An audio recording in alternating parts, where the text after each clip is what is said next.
来继续来看，以色列甲黎巴嫩真主党的冲突是愈来愈严重。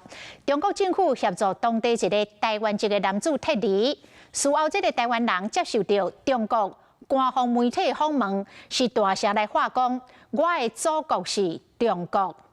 咱的外交部讲，这是中国刁故意制作的祖国的议题，想要矮化咱国家的地位。讲阿强也是用尽手段要来统战台湾。我们就是一起撤一个 identity， 一起撤 Chinese identity。接受中国央视的专访，谢祖立讲起了甲其他中国人做撤离黎巴嫩。不是从现在就是 evacuate 的时候才开始这样子想，我是之前我就知道 motherland， 我们 motherland 就是中国。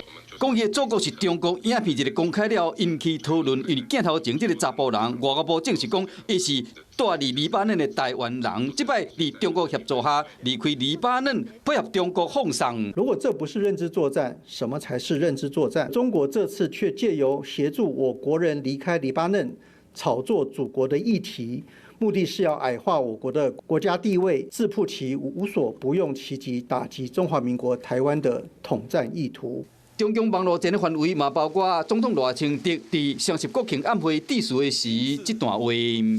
就年纪来说，中华人民共和国是绝对不可能成为中华民国人民的祖国，反倒是中华民国可能是中华人民共和国75岁以上的民众的祖国。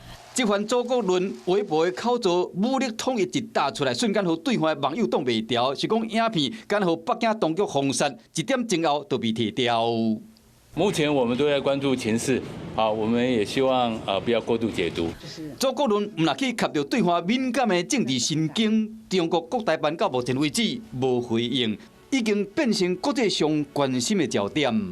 Hello， 我是雷亚，想要抢了先掌握最及时的新闻资讯吗？赶快订阅、按赞、开启小铃铛，锁定华视新闻 YouTube 频道。